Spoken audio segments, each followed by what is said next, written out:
우리 교회에 제가 이제 부임해서 네 번째 주일이 됐습니다. 말씀을 전할 때마다 제게 기쁨이 있습니다. 여러분들이 말씀을 청종하는 것 같아서 잘 듣는 여러분들을 볼 때 말씀을 전하는 자는 큰 기쁨이 됩니다.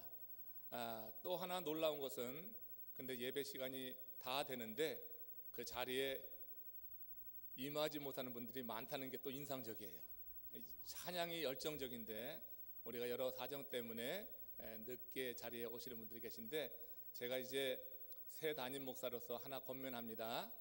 말씀에 집중할 수 있도록 좀 더 시간에 여러분 관심을 가지시고 시간 전에 오셔서 기도로 마음을 준비하시기를 축복합니다. 우리가 이 시간은 너무너무 귀한 시간이거든요. 이 시간이 흘러가는 시간이 되지 않기 위해서 우리가 준비하면서 하나님 말씀을 듣는 것이 참 좋습니다.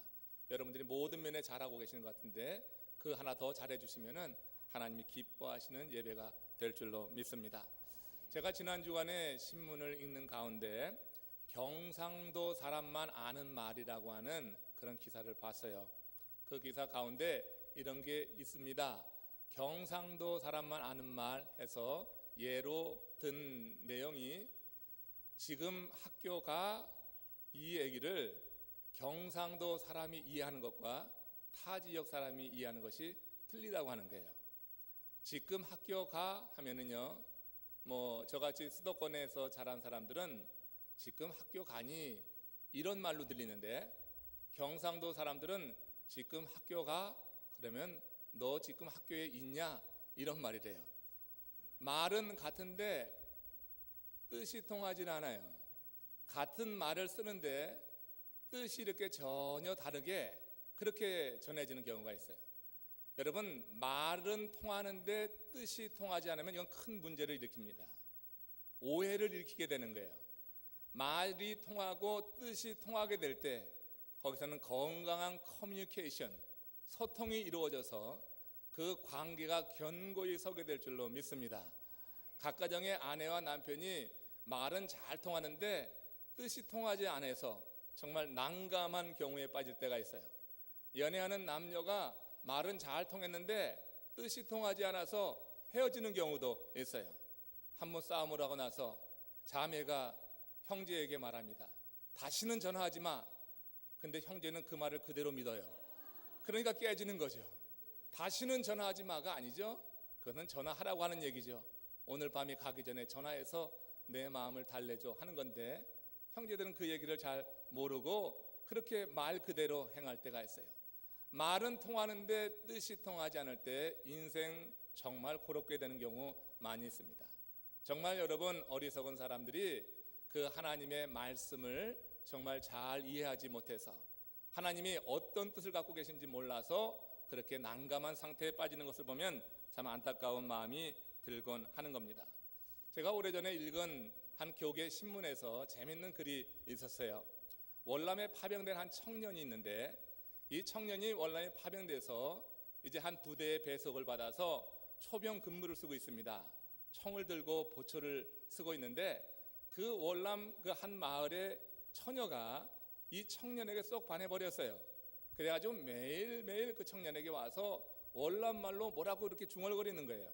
근데 매일매일 그러는데 그 말이 무슨 말인지 모르잖아요. 청년이 궁금해서 월남말을 아는 그런 동료에게 물었더니 그건 너를 사랑한다고 하는 말이야 이렇게 일러주는 거예요. 근데 이 청년이 그 자매를 보니까 영 아니올시다요. 민주주의로 생겼어. 그래가지고 웃기네 그랬어요. 웃기네. 그 자매는 와서 사랑을 고백할 때 이 청년은 웃기네 하고 대답을 한단 말이에요. 그러니까 이 자매가 저 청년이 지금 뭐라고 하는 거지? 내가 사랑한다고 하는데 왜 청년이 내가 사랑하는 이가 웃기네 그러는데 그 말이 무슨 뜻인지 몰라요. 그래서 한국말을 아는 그 이웃에 물었더니 그 친구가 그 자매를 놀려주려고 그 말은 너를 사랑한다고 하는 얘기야 이렇게 일러줬어요. 그러니까 이 자매가 그 다음부터는 그 청년이 알아듣기 쉽게 자기의 사랑을 표현하는 거예요. 뭐라고? 웃기네 그러는 거예요. 청년을 볼 때마다 웃기네 그러는 거예요. 청년이 보니까 진짜 웃겨요. 그래서 청년도 웃기네 그랬어요. 그러니까 이 자매가 너무너무 황홀한 거예요. 내가 저를 사랑한다고 하는데 저 청년도 나를 사랑하는구나. 그래갖고 이 자매는 너무 황홀한 시간을 보냈어요. 그러다가 이 청년이 이제 고국으로 귀국하게 되는 거예요. 배를 타고 떠나가는데 뒤늦게 그 소식을 알은 이 자매가 항구로 막 뛰어나오더니 닭똥 같은 눈물을 흘리면서 외칩니다. 웃기네. 여러분, 우리가 사람들이 그 말의 의미를 모르고 뜻을 모르고 그렇게 사용하는 경우 있습니다.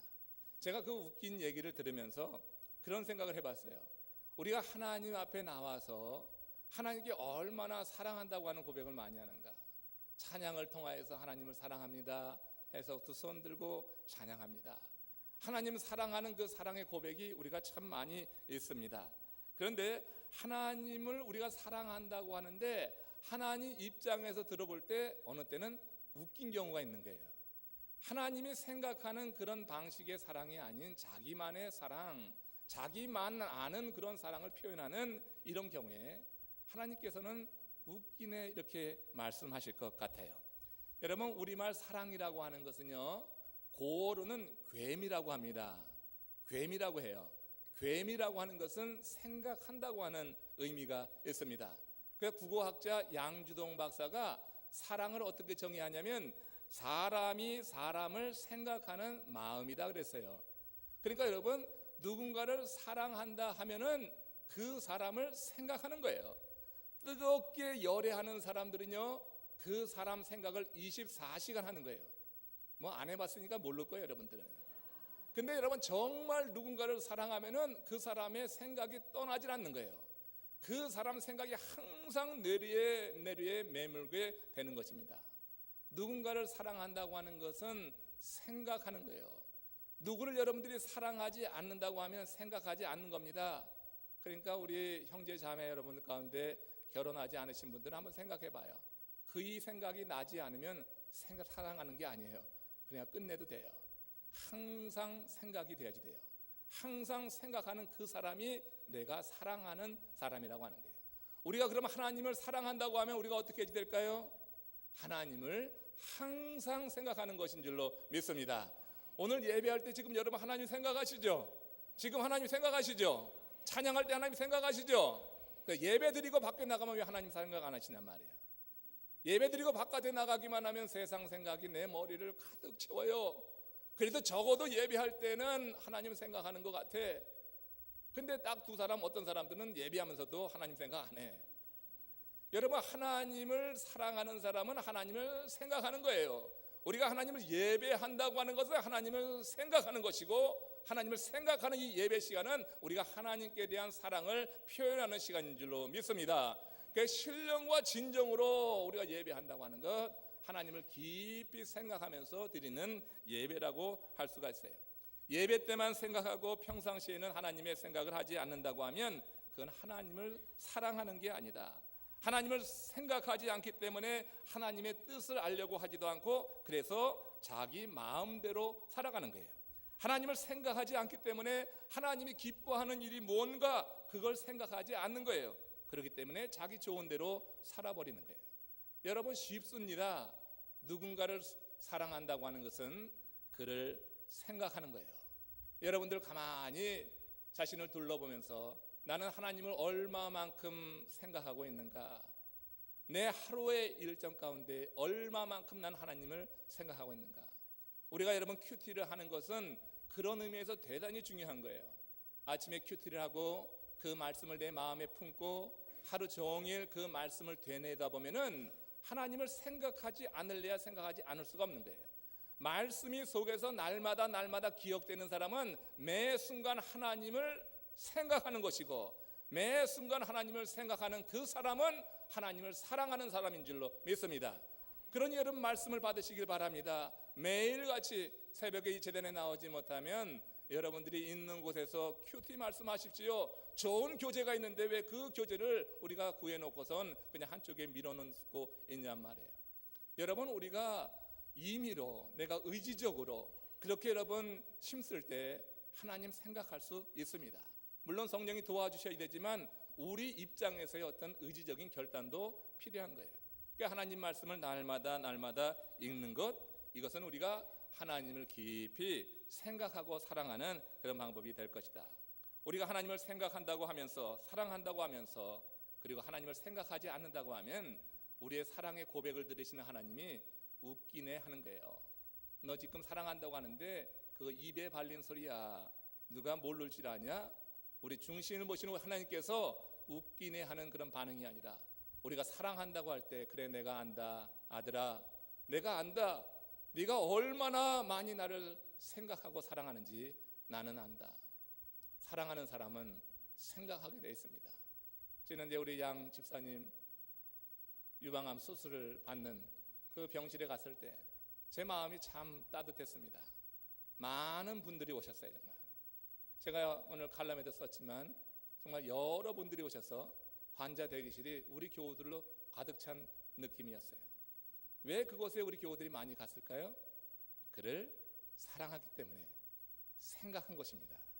그러니까 그런 상황에 있을 때 얼마나 힘들까, 얼마나 아플까, 이것을 알기 때문에 그 이른 시간에 그 자리에 가 있게 되는 거예요.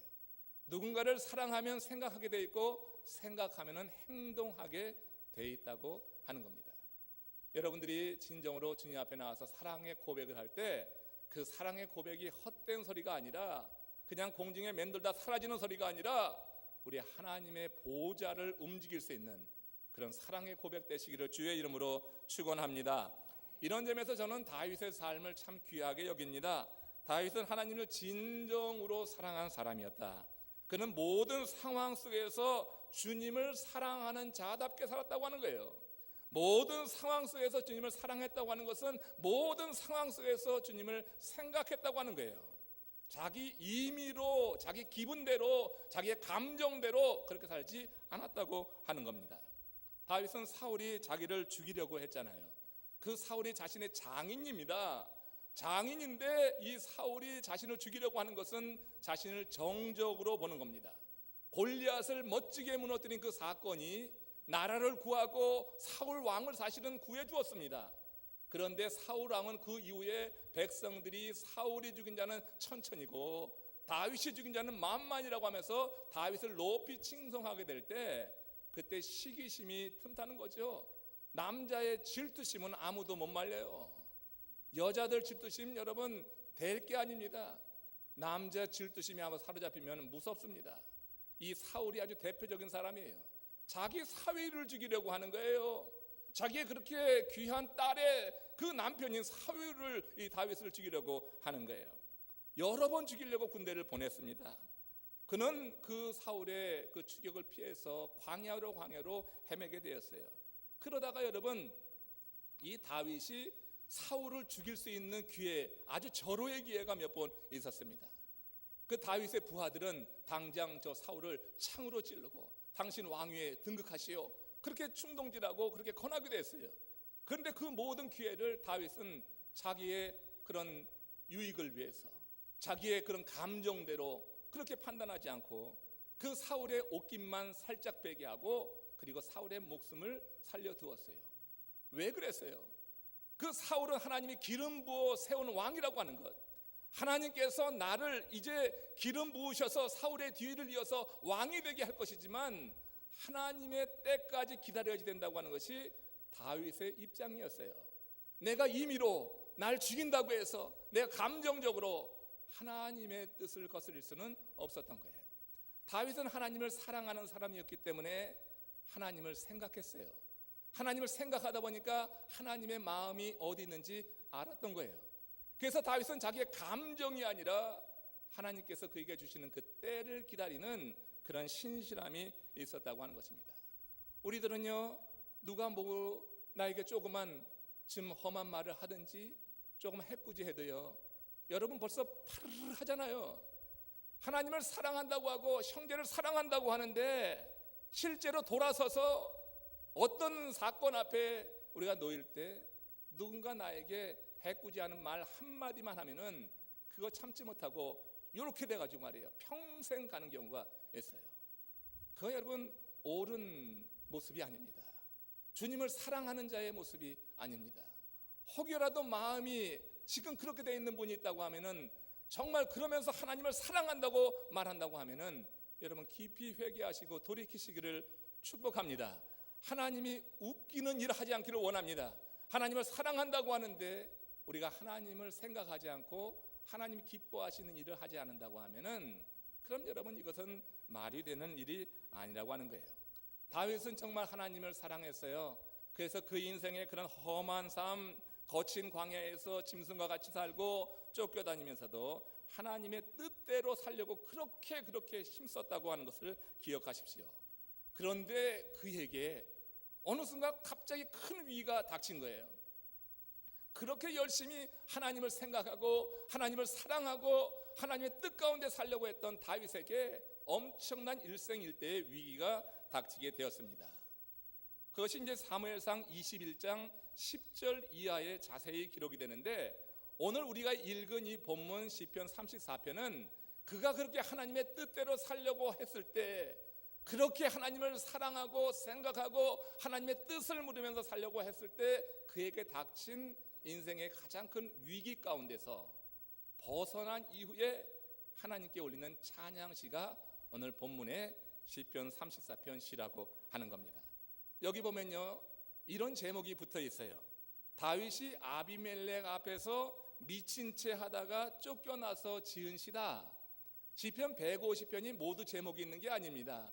근데 어떤 시편에는 제목이 달려 있어요. 근데 제목이 지금 시편 43편에 다윗이 아비멜렉 앞에서 미친 채 하다가 쫓겨나서 지은 시다. 그럼 왜 다윗이 블레셋의 왕 아비멜렉 앞에서 미친 척할 수밖에 없었나? 제가 이미 말씀드렸어요.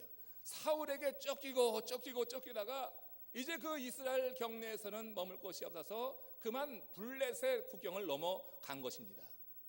자, 이제 이 사울에게 쫓겨서 이제 궁지로 몰려서 그 블레셋 진영으로 넘어가는데, 블레셋이 어떤 곳이에요?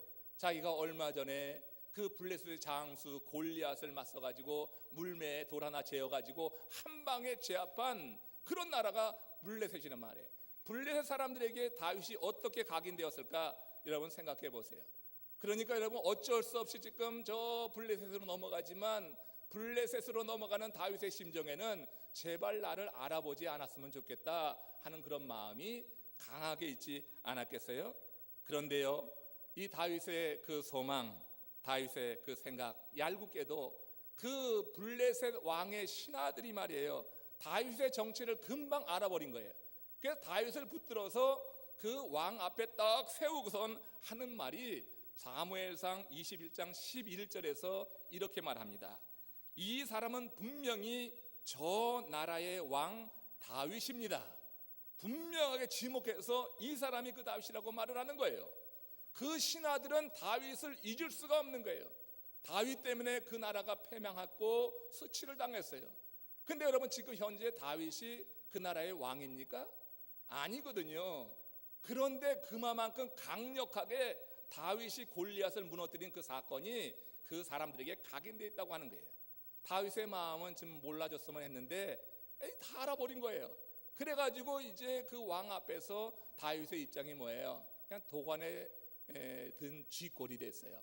꼼짝달싹 못하고 이제 죽게 되는 그런 상황입니다. 그렇게 죽음의 골짜기에 처박힌 느낌, 그렇게 죽음의 골짜기에서 있는 그때 다윗이 아주 즉각적인 기지를 발휘하게 되는데, 사무엘상 21장 12절 13절 말씀입니다. 다윗은 이 말을 듣고 가슴이 뜨끔했다. 그는 가드왕 아기스 옆에 있는 것도 안전하지 못하는 생각을 들었다. 그래서 그는 그들이 보는 앞에서는 미친 척을 하였다. 그들에게 잡혀 있는 동안 그는 미친 사람처럼 행동하여 성문 문짝 위에 아무렇게나 글자를 극적거리기도 하고 수염에 침을 질질 흘리기도 하였다. 여러분 여기 지금 가드왕 아기스라고 했는데, 가드왕 아기스는 블레셋 왕 아비멜렉을 말하는 거예요. 가드는 블레셋의 5대 도시 가운데 하나입니다. 근데 이 가드에 블레셋 왕이 거하고 있었어요. 그러니까 가드 왕이라고 하는 것은 그 블레셋 왕을 말하는 거예요. 그리고 블레셋 왕의 이름 호칭이 아비멜렉인데 또 이걸 아기스라고도 별칭으로 부르기도 했다고 하는 거예요. 그러니까 지금 뭐예요? 다윗은 블레셋 왕 아비멜렉 앞에서 꼼짝없이 죽을 지경에 놓여서 지금 미친 짓을 하고 있는 거예요. 대문을 극적극적대고 침으로 흘려서 수염에 이렇게 고이게도 하고 완전히 미친 사람 모습으로 그 앞에 서 있는 것입니다. 이 아기스의 신하들은 저가 다윗입니다 분명히 지목해서 얘기하는데, 그런데 그 다음 구절을 보면은 사무엘상 21장 14절에 보면 아니 미친 녀석이 아니냐, 왜 저런 자를 나에게 끌어왔느냐 하면서 그 신하들을 이 아비멜렉 왕이 크게 책망하는 거예요. 모두가 다 저는 다윗입니다 하는데 이 아기스의 눈에는 왜 그가 다윗으로 보이지 않고 미친 사람으로 보였을까요? 우리 하나님께서 그의 눈을 가리신 것 아니겠어요? 모든 사람이 그를 다윗이라고 하는데, 그런데 하나님은 다윗을 보호하기 위해서 가장 힘 있는 자를 붙잡아서 가장 힘 있는 자의 눈을 가려서 그를 보호하신 줄로 믿습니다. 그러니까 꼼짝없이 죽을 상황 속에서 이렇게 아기스가 저는 미친 자단 말이야, 왜 이 미친 자를 나에게 내려왔느냐며 오히려 신하를 책망해서 결국은 어떻게 해요? 신하들이 이 다윗을 내쳤단 말이에요. 미친 척하다가 쫓겨난 거예요. 그때 감격이 오늘 이 시편에 고스란히 담겨 있는 거예요. 그러니까 시편 34편 1절에 보면 내가 주님을 늘 찬양할 것이니 주님을 찬양하는 노랫소리 내 입에서 그치지 않을 것이다, 이런 고백을 하고 있는 거예요. 여러분, 다윗은요 그 상황 속에서 자신을 구원해 주니까 분명히 살아계신 하나님이라고 하는 그 고백을 이렇게 하고 있다고 하는 거예요. 다윗이 그때 침을 흘리면서 대문을 극적거리면서 속으로 뭐 했을까요? 속으로 뭘 했을까요? 이 다윗은 절대절명의 그 순간 정말로 절박하게 신실하게 하나님을 향해서 기도한 겁니다. 다윗은 바로 그 순간에도 하나님을 생각한 겁니다. 평상시 항상 평생토록 하나님을 사랑했던 다윗이 그 사망의 음침한 골짜기에서도 하나님을 생각한 거예요. 그 사망의 음침한 골짜기에서 나를 구원해 줄 힘 있는 자를 찾은 것이 아니란 말이에요. 사망의 음침한 골짜기에서 하나님을 생각했어요. 그는 하나님을 사랑하던 자였고, 하나님을 사랑하던 그는 그 시간에도 하나님을 생각하면서 하나님께 부르짖어 기도했다고 하는 거예요. 사람들이 볼 때 그의 모습은 벌레보다 나아 보지 않았을 것입니다. 침을 질질 흘리고 극적극적대는 그는 미치광이에 불과했습니다. 그러나 다윗 자신은 스스로 하나님의 아들임을, 하나님의 사람임을 이렇게 기도를 통하여서 하나님을 깊이 생각함을 통하여서 이렇게 보여주었다고 하는 거예요. 그 상황 속에서 자신을 구원해 주신 그 하나님, 내가 이렇게 극적되면서 미친 짓을 하면서 올렸던 그 기도에 응답하신 그 하나님에 대해서 다윗은 지금 그 위기에서 벗어나서 이런 아름다운 시를 써서 하나님께는 영광을 돌리고 그런 유사한 상황 속에 있는 어려움 가운데 있는 오고 오는 많은 시대의 사람들에게 큰 희망의 메시지를 전하고 있는 줄로 믿습니다. 우리가 정말 인생의 위기에 빠져 있을 때 어떻게 해야 될 것이냐 하는 것을 우리에게 교훈해 주는 거예요. 정말 내가 어떻게 해볼 수 없는 난관 속에 있을 때 이리저리 사람 찾아다니면서 세상에 줄을 대려고 하지 말고 사람을 의지하려고 하지 말고 정말 인생의 난관에 수렁에 빠져 있을 때는 하나님을 생각하라고 하는 거예요. 하나님을 생각하며 그 하나님 앞에 올리는 기도를 하나님은 들으시고 응답하신다고 하는 거예요. 그 시편 34편 5절 말씀 보십시오. 여기는 자신의 경험을 가지고 이렇게 선언하는 거예요. 주님을 우러러 보아라. 내 얼굴에 기쁨이 넘치고 너는 수치를 당하지 않을 것이다. 이게 바로 그런 상황 속에서 하나님이 자신을 건져준 경험 속에서 이런 말을 하고 있는 거예요. 주님을 우러러 보십시오. 후대 사람들에게 전하는 말씀이에요. 또 34편 7절에는 주님의 천사가 주님을 경외하는 사람들을 둘러 진치고 그들을 건져 주신다. 이거 자기 고백 아니에요? 주님의 천사가 주를 경외하는 자를 둘러 진친다. 그는 꼼짝없이 죽을 수밖에 없는 그런 사경에 놓여 있었습니다. 죽음의 음침한 골짜기에 있었습니다. 그러나 하나님께서 그를 보호하신 것을 다윗은 고백하고 있는 거예요. 그 주의 천사가 주를 경외하는 자들을 둘러 진치고 그를 건져 주신다. 사람이 유치하면 말이 많습니다. 그러나 사람이 성숙하면 말이 깊어집니다. 근데 유치한 사람이 많이 있어요. 사람이 성숙하면 말이 깊어지는 겁니다. 그 깊은 말, 주님을 찬양하는, 주님 앞에 나와서 그 은혜를 고백하는 그런 말보다 깊은 말은 없다고 생각합니다. 사람이 미숙하면은 이렇게 말이 많아져서 자기 말에 자기가 걸리기도 하지만, 정말 사람이 성숙하면 말이 깊어져서 그 존재가 아름답게 보이는 거예요. 여러분, 그래서 철학자 하이데거가 그런 말을 했습니다. 인간의 말이라고 하는 것은 존재의 집이다. 사람이 사용하는 그 말을 보면 그 사람의 존재가 어떻게 됐는지 알 수 있다고 하는 거예요. 말하는 식을 보면 그가 누구인지, 말하는 태도를 보면 그 사람의 성격과 감정이 나타나고, 말하는 내용을 보면 그 사람이 지금 어디에 관심이 있는지 보인다고 하는 거예요. 내가 사용하는 그 말이 나의 존재, 한 사람의 존재의 모습을 결정한다고 하는 거예요. 우리 이민자들이 이 땅에 와서 새벽부터 밤늦게까지 일하면서 돈을 벌려고 합니다. 돈을 벌어서 가장 먼저 하는 일 가운데 하나가 좋은 집 사는 거 아니겠어요? 좋은 차 사는 거 아닙니까? 우리가 여러분 아름다운 집, 이 세상에 집을 살려고 우리는 얼마나 많이 애쓰는지 몰라요. 근데 여러분, 하나님이 보실 때 정말 아름다운 집은 그런 벽돌로 지어진 집이 아니라 존재의 집인 줄로 믿습니다. 하나님 앞에 존재의 집을 거룩하게 아름답게 지어나가시는 우리 성도님들 되시기를 주의 이름으로 축원합니다. 내가 지금 어떤 말을 사용하느냐가 내 존재를 결정한단 말이에요. 우리가 사용하는 말이 정말 미천해서 말만 많은 것이 아니라 성숙해서 그 말이 깊어지고, 그래서 하늘 보좌를 울리고, 그리고 내가 사용하는 말을 통하여서 비천한 사람들, 정말 어려운 사람들, 고난 가운데 있는 그 사람들이 힘을 얻고 일어날 수 있는 그런 말을 사용하게 될 때 여러분들의 존재의 집은 그야말로 아름다운 모습으로 그렇게 형성이 될 줄로 믿습니다. 믿음의 사람들은 긍정적인 얘기, 믿음의 사람들은 그 마음에 그런 믿음으로 인하여서 정말 성숙한 그런 단어들을 입에 올린다고 하는 거예요. 이제 가을이 돼가잖아요. 다음 주가 되면 9월이 됩니다. 이제 여기서는 여러분 단풍을 못 보죠? 단풍 본 적이 있습니까? 단풍 없잖아요. 여러분 9월이 되면 그래도 단풍을 봐야죠. 가을이 되면은 그 멋진 단풍, 제 그 단풍이 그리워질 것 같습니다. 여러분, 우리 한국의 대표적인 서정시인 그 서정주가 그런 시를 썼습니다. 한 구절입니다. 제가 알기, 초록이 지쳐 단풍 든다. 여러분, 굉장히 아름다운 시 같죠? 삶에 지친 인간의 내면을 보는 것 같아요. 초록이 지쳐서 단풍 든다. 어떻게 그렇게 말을 잘 만들어내는지 참 기가 막혀요. 그 초록잎 그 잎사귀가 그 단풍 되는 걸 지친 거로 말해요.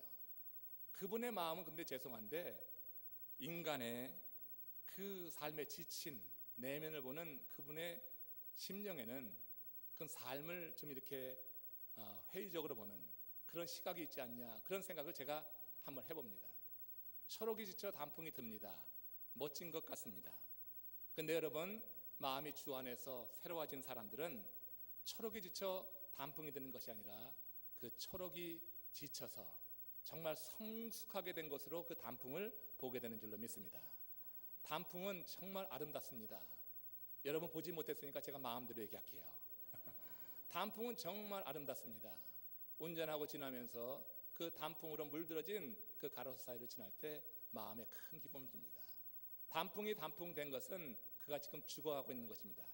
나뭇잎은 자기가 죽을 때 가장 아름답습니다. 자기가 죽어야지 아름다운 겁니다. 이게 뭐 자연적인 현상이지만 그렇게 한번 시적으로도 생각해 볼 수가 있는 거예요.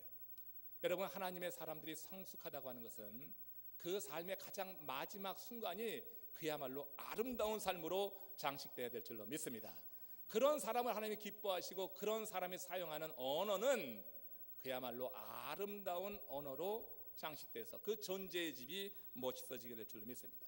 시편 34편에 사용된 다윗이 사용한 그 용어는 정말로 그 인물이 어떠한지를 보여주는 그런 대표적인 시 가운데 하나라고 봅니다. 내가 여호와를 항상 송축하며 그를 성축함이 내 입에 계속하리로다. 죽음의 계곡에서 생활한 그는 오직 여호와 하나님만을 높여 찬송할 마음밖에 없어요. 하나님께서 사망의 음침한 골짜기에서 나를 건져 주셨다고 하는 그 믿음이 이런 아름다운 시, 이 아름다운 말, 깊이 있는 고백을 통하여서 나타나고 있다 하는 것입니다. 그는 그 왕 앞에 있을 때 초라하기 그지없었어요. 벌레 같았어요. 먼지 같았어요. 그런데 그 순간에 하나님을 만났어요. 할렐루야. 우리 인생이 그렇게 떨어지는 것 같지만 그러나 믿음의 사람들은 그런 순간에 하나님을 경험할 수 있다고 하는 거예요. 그러면은 인생이 대본에 달라질 수 있는 겁니다. 그 내면부터 변하면서 그의 외면도 변하게 돼 있는 것입니다. 인생에 그래서 이런 광야는요 절대 믿음의 사람들에게는 그게 여러분 저주가 아닙니다. 그 순간에 하나님을 만나서 그의 말도 바꿔지고 그의 삶의 태도도 바꿔지고 가치관도 달라지고 그러면서 하나님과 동행하는 삶으로 완전히 변화되어서 그 존재의 집이 아주 멋지게 세워져 갈 수 있는 찬스가 될 수 있다고 하는 거예요. 그 순간에 주를 만나는 것이 중요하다고 하는 겁니다. 노을진 한 시골길을 한 농부가 하루 일과를 마치고 황소를 몰고 터벅터벅 걸어가고 있습니다. 황소가 황토위를 한 발짝 한 발짝 내딛을 때마다 그 황토에서 먼지가 폭폭 일어납니다. 그때 마침 황혼역이어서 저 서쪽 하늘에 해가 지면서 황혼빛이 그 퍽퍽 일어나는 먼지 위에 살포시 덮입니다. 그때 그 장면이 얼마나 멋있는지 곁을 지나던 한 사진사가 그 장면을 찰칵 그 사진기에 담았습니다. 그리고 그 사진의 제목을 먼지도 아름답다 하는 제목으로 전시했습니다. 여러분, 먼지는 절대 아름답지 않습니다. 먼지를 누가 좋아하겠습니까? 근데 먼지 위에 빛이 비치면요 먼지도 아름다운 거예요. 여러분, 다윗의 인생, 다윗의 삶이 그 아기스 왕 앞에서 미친 척 할 때 먼지보다 낫다고 볼 수 있습니까? 벌레보다 낫다고 볼 수 있습니까? 예, 꼭 죽을 상황이에요. 꼼짝달싹 없이 그는 이제 망할 상황이에요. 그런데 그 순간에 하나님을 생각했네요. 하나님을 생각하니까 하나님이 역사하셨어요.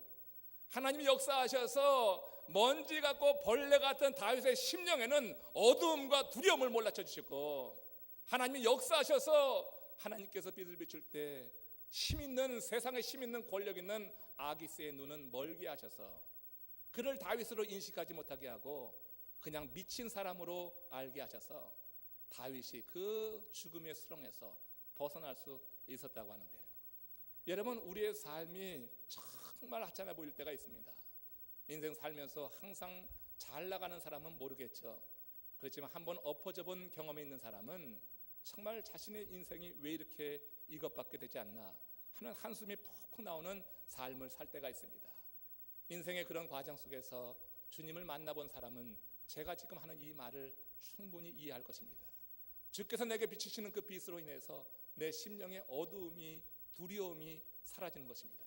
그리고 알지 못할 힘이 솟구쳐 오르면서 그 삶에 대해서 의욕을 갖게 되는 거예요.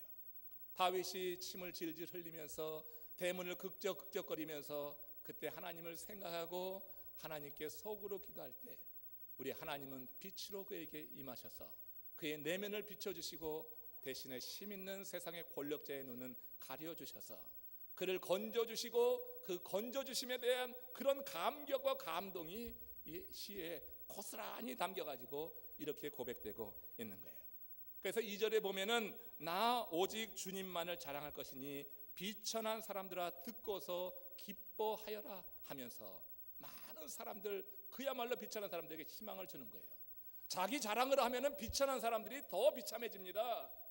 교회 안에서 여러분 잘 서 있는 사람들, 교회 안에서 세상적으로 잘 되는 분들 자기 자랑하지 마십시오. 교회 안에서 힘든 인생들이 많이 있습니다. 그러면 더 비참해집니다. 그러나 여러분, 우리가 하나님을 높여 자랑하면 비천한 인생들이 듣고서 기뻐하여라. 정말 힘든 사람들이 하나님을 자랑할 때 그 영혼들이 힘을 얻고 일어나는 거예요. 내 존재의 집이 건강하게 서가는 것은 바로 그런 사람들의 한마디, 주님을 만난 그 사람들의 희망 있는 한마디, 하나님이 하셨습니다 하는 이런 고백, 이런 고백을 통하여서 그는 힘을 얻고 일어나고 나의 존재의 집은 정말 아름답게 건축돼 나가는 줄로 믿습니다. 주님을 만난 사람은 그런 힘이 있어요. 그런 희망을 전하는 거예요. 맨발의 천사로 알려진 최춘선이라고 하는 할아버지 아십니까? 팔복의 주인공이십니다. 그분은 복음을 전하다가 전철 한 칸에 앉아서 그대로 운명하셨습니다. 수십 년을 신을 신지 않고 겨울에도 맨발로 다니면서 복음을 전하셨던 그런 분입니다. 과거에는 목회자였다고 하셨는데 어떤 계기가 있어서 주님을 제대로 만난 이후에 그는 복음 전도자로 살았습니다. 사람들은 그를 미친 사람이라고 하기도 했습니다. 광인이라고도 했습니다. 근데 한 영화 감독이 그의 삶을 추적해서 그의 삶, 그 일생을 이렇게 촬영해서 그걸 가지고 이제 세상에 알렸습니다. 그는 전도자로 많은 사람들이 기억합니다. 그가 이런 말을 남겼습니다. 부러울 것 없는 사람은 법률 없이 1등 부자예요. 미운 사람 없는 사람은 1등 권세예요. 세상 왕들의 억만배 권세예요. 나는 어머니의 기도 응답으로 세상에서 부러운 사람이 없고 무서운 사람이 없고 미운 사람이 없고 싫은 사람이 없습니다. 저는 이것이 너무 감동이 돼요. 정말 세상에 부러운 사람이 없다, 무서운 사람이 없다, 미운 사람이 없다, 싫은 사람이 없다. 세상에 이런 사람이 어디 있어요? 우리 너무나 무서운 사람도 많고 부러운 사람도 너무나 많고 정말 죽이고 싶도록 미운 사람도 너무 많이 있고 꼴도 보기 싫은 사람이 있잖아요. 근데 정말 주의 은혜를 받은 이분은 그런 사람이 없다는 거예요. 제가 여러분 목회하면서 제 삶의 목표로 좀 삼았으면 좋겠고 여러분들도 그렇게 살았으면 좋겠습니다. 정말로 하나님이 기뻐하시는 인생이 바로 이런 인생이 될 것이다. 먼지 같지만 터럭 같지만 벌레 같지만 하나님의 빛을 쏘임받은 사람은 이런 고백을 할 수 있을 것이에요. 그래서 위기에서 벗어나서 그 감격과 감동 그걸 가지고 세상에 나가면서 막 자랑한 것이 아니라 내 삶을 구원해 주시는 하나님입니다. 나 오직 주님만 자랑할 것이니 비천한 사람들아 듣고서 기뻐하라는 이 다윗의 고백이 그만의 고백이 아니라 오늘 21세기 또 가을 입구에 서 있는 남부 플로리다 연합감리교회 여러분들의 삶 속에도 그대로 고백되어지는, 그래서 하나님이 기뻐하시는 인생을 모두 살아가실 수 있는 하나님의 사람들 되시기를 주의 이름으로 축원합니다. 우리 다 같이 한번 고개 숙여 기도합니다.